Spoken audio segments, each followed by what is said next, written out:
This is Meet the Candidates. I'm Jennifer Fuller. Today we're talking with State Representative Paul Jacobs, who represents Illinois' 118th State House District. Now that's a district that's been redrawn because of the remap process. It now covers all or parts of Alexander, Jackson, Union, and Williamson counties. Representative Jacobs, thanks for joining us. You're very welcome. Thank you for having us. Let's start a little bit with a bit of an introduction. I know you've got some new constituents in the new district. Tell us a little bit about how you came to be state representative and why you're running for re-election. Well, the direction the state is going has just been upsetting for years. And as a business, I've been for 3 years and have started 4 different practices throughout the areas throughout Southern Illinois. I started my Yankee Vineyard 28 years ago with the restaurant, the winery, and so many of the business things that we do. And it was just getting harder and harder to be in business, and with tax increases, more regulations. So I decided I was at a point in life where I should run. And that's what I did. And I'm running for re-election because we've done some pretty darn good stuff so far. You mentioned some tax issues, and I'm sure the economy is a big deal. What would you say is the biggest issue facing Southern Illinois? The biggest issue is probably the things that cause people to leave Illinois. I think energy at this point, we're just getting into the area where we're going to have tremendous amount of increases in the cost of our gasoline, which we already have, cost of our electricity. There are many reasons, but I think population loss due to the things that are happening. People often feel that Southern Illinois is disconnected from the city of Chicago and some of the larger economic engines for the state of Illinois. What role does collaboration play in working with lawmakers from across the state in bringing things to Southern Illinois? Oh, you're not going to get anything done if you don't collaborate with the majority party and the minority party together. We were able to get many bills passed that were as we fondly called it, was the bill that was the trailers that we all have, pontoon boats, our boats, and lawnmowers, etc. Some are used for business, some are used for pleasure. But they went from $18 a plate per year to $118. So if you had 3 or 4 of these things, it was no longer 75 or $100. It was $500, $600. So we got that down. I had a bill, a couple other bills were there. They did not get out of committee, but we got one through the Senate, which I co-signed on as soon as it came through the House, and it was a Senate Democrat that got $36. So that was big savings. Some of the other things, we had a catalytic converter bill that I did with LaShawn Ford, Representative Ford, up in Chicago. The catalytic converters, I think people are becoming more and more aware of how bad that whole business is. I mean, they're stealing and stealing and stealing. So this was a method for us to get a bill passed that increased paperwork. They could not bring in a catalytic converter anymore. It's $2,500 to $4,000 to replace your catalytic converter. It's a big business. I just was reading in the Tribune the other day, Chicago's influx of catalytic converter thefts, even with the bill passed and it's law. So that's what you have to do. You have to collaborate. There is no doubt about it. We've seen a lot of announcements over the last several months about capital improvements, whether it's at the Rend Lake Visitor Center or at Rend Lake Resort, or perhaps the Caro Port District that has been worked on for several years now. How would you work to bring more capital improvements, and what capital projects would you prioritize?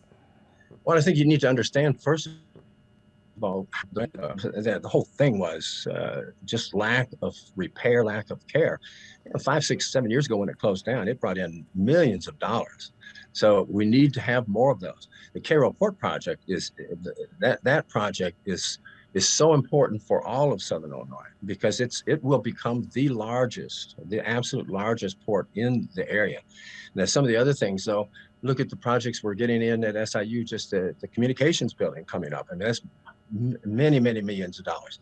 We also have, there's also $4.4 million to Little Alto Pass, and they're doing their water and sewage treatment.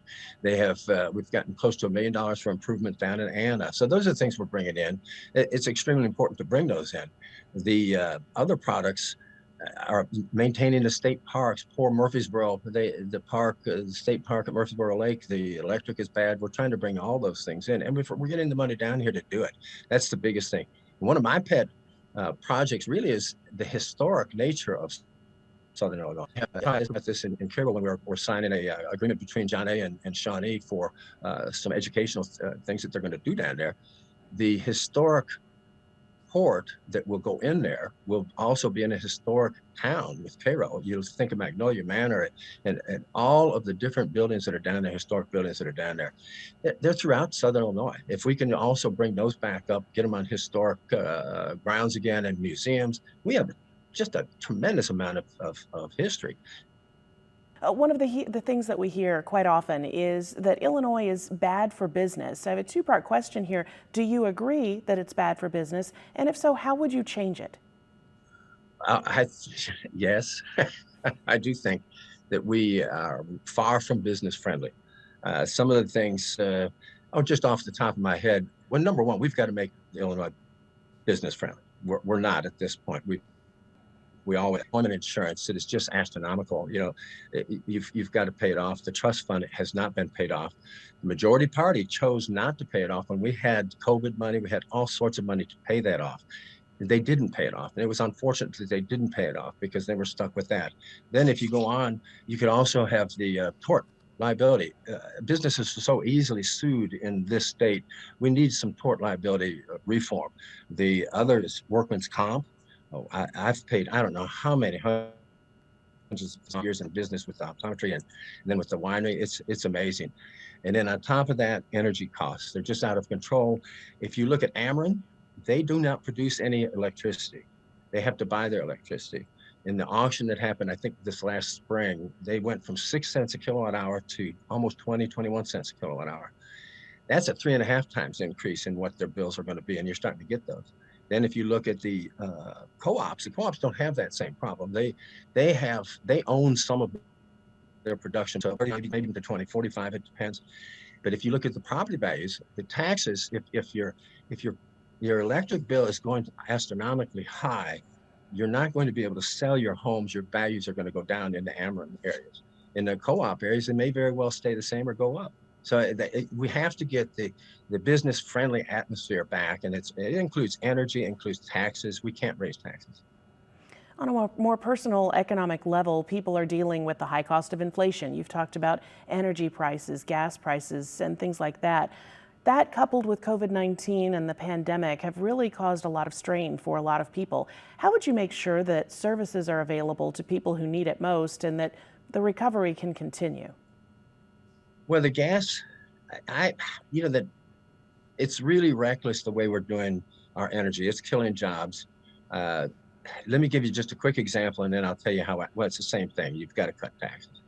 But when they put the energy bill through, Glacier County ended up where their coal mine is closed down. They have 1.3 million coming into property taxes there. Shawnee, over in my district, Shawnee School District over by Grand Tower, where they shut down the natural gas plant there. And that happened to be the same amount, 1.3 million. Well, they came to us and said, well, look, we need to get this in the budget. How can you do that? Well, we got it in the budget. We got it passed. I did not vote for the budget, but they did still let me put that in there. And that was some of that collaboration. It was working. But we got those in there. But what do we do next year? We can't put that on the property. They can't do it. So you've got to take the taxes again. You've got to make it where they can be in there. As far as COVID, it's in two parts. I get 2 minutes. But it's as far as COVID, we learned a lot in COVID. We did a number of other bills dealing with telehealth. My wife and I were home almost 3 years ago when everybody's in their house and they're holding up. And Rhoda says, well, Mrs. So-and-so is coming in. She has a hemorrhage and she's diabetic. She has the hemorrhage. She's going to head back into business. I'm sorry, but vision and sight is, I think, extremely important. So we went back in, we did our business, but we passed bills concerning telehealth. I found that the telehealth was actually probably I couldn't check her retina, but I could find out how her vision was just by talking to her. So we did telehealth for optometry, we did telehealth for dentistry, we did telehealth for medicine, and all of those things are extremely beneficial. We learned them directly out of COVID, and those are things that we can help in the future, without a doubt. Telehealth is one of the things that came out of the COVID pandemic, or at least an expansion of that. We also saw that a lot of schools had to have their students learn online. all of that illustrated, especially in this area, a higher need for broadband access. Can you talk a little bit about the need for expansion of broadband in rural areas like Southern Illinois? Oh, absolutely. Broadband it's essential from everything from schools to farming. Good Wi-Fi. We have to have good Wi-Fi, but the broadband uh, is being addressed by at a federal level, and it's also being addressed on the state level. There are millions and millions of dollars going into that. Now we have to just get out there and get it installed so that we have it. One of the things we also have is a number of grants that are involved with broadband. It's sometimes difficult to get every little city, township, village to fill out the paperwork, the grant money. So our job as legislators is to get our offices are constantly grant that you can apply for. Get the paperwork done. It's there, 25,000, 30,000, 50,000. I mean, there's a lot of money that sometimes goes to the side, and they need to do it. Certainly. We have time for just one more question, and that has to do with higher education. Higher education has been cut dramatically over the years when it comes to state support. How would you build that support back and ease the burden on families? Well, higher education, I'm on the appropriations for higher education. So I don't think that tax dollars are necessarily the correct way to do it. I think that the way Chancellor Lane is doing, he's going to visit every high school in Southern Illinois and even further north. He brings the kids down from South Side Chicago, from St. Louis, from everywhere. Increasing, we don't have to have 26,000, but if we can have the shared cost of even getting to about 16,000, I think we have a really, really good university at that point. For us, I'm speaking more locally. And then the additional, the community colleges can fulfill a number of different things. One of the things that they were doing when we were down in Carroll the other day was the idea that you don't necessarily have to go to college for a 4-year degree too. You can be a plumber, an electrician, et cetera. So that was what the general hint of that was. Representative Paul Jacobs represents the 118th House District in Southern Illinois and is running for re-election. Representative, thanks for your time. Oh, you're very welcome. Thank you. I appreciate it. The challenger in the 118th House District is Van Ikner, a Democrat out of Carbondale. Welcome, Mr. Ikner. Oh, it's my pleasure. Thank you for having me today, Ms. Fuller. Let's just kind of jump off with a little bit of an introduction. Can you tell us a little bit about yourself and your decision to run for office? Oh, absolutely. You know that I am a transplant. I came down here in 1992. Came from Chicago to become a student down here at Southern Illinois University, Bright Eyed and Busheltail, and find myself 30 years down the line now, taking all of that experience, everything that I went through as a freshman here, all the way until my journey now is this 30-year time machine I've been riding in, and I find myself wanting to wear the next hat as public servant to my community because I've learned how to truly give people every consideration. I work currently now as a professional mover, and for a living, I walk up to strangers' doors and I actually introduce myself and say I'm here to help. All righty. What would you consider some of the top issues facing this district and Southern Illinois in general? Well, I think that one of the things that I really worry about in our area is making sure that we provide economic opportunities for everybody in our community. I think that's the way that we really produce diversity, equity, and inclusion, is being able to put people in a position where they are no longer the have-nots, but they all of a sudden are put into a position where they're able to acquire and attain some stable means of being able to provide for themselves around here. We have one of the highest poverty rates in the community here in our 5 most southern counties in Illinois. We definitely have to send everybody to MDU, Money Due University. We have to take advantage of their opportunities to participate in the trades, to participate and having a chance to go to school here at the university, and making sure that we continue our education. People often feel that this part of the state is overlooked. You mentioned that you yourself came from the Chicago area. How would you bring the issues facing Southern Illinois to higher prominence if you're elected to Springfield? Well, I think that we need a really great opportunity to tell our stories down in Springfield, that we need people that actually are going to lean in and work with all of our political aspirations and help us achieve group politics and group economics. We have to be able to really highlight our elderly community. We have to highlight our student community. We have to highlight those millennials that are here that are ready to take the torch from a generation that has been holding on to it. And I know the baby boomers are ready to pass it to the next generation. So we have to continually be ready to shine the spotlight on somebody else here in Southern Illinois. Give them a platform. I believe that this is just a place for it. Certainly. There have been a lot of announcements of late about capital projects, things at Rend Lake, for example, or the Caro Port project. What are some capital improvements that you think the state could invest in that would benefit Southern Illinois? Well, it's amazing that I just was having a telephone conversation with a friend of mine up north, and he was talking about Illinois being the #1 for ag. And we are really in the belief that there are lots of opportunity for us to plant and grow hemp and to manufacture and to have an opportunity to open up those doors that bring in more industry and that provide more job opportunities for people right here in our community. Certainly. On a more personal economic front, we still see people struggling with the high cost of inflation, whether it has to do with housing, food, or other essentials. Are there programs or ideas that you would have that would help kind of ease the burden for those people who need the help the most? Yes. Well, I think one thing that we've gotten away from is that ability to have that potluck society, that kind of do-it-yourself mentality between all of us as a community that makes us closer and tighter neighbors, and that we understand that we are resources to one another. I grew up on the block when I was in the city of Chicago, where it was hard to even know that you were poor.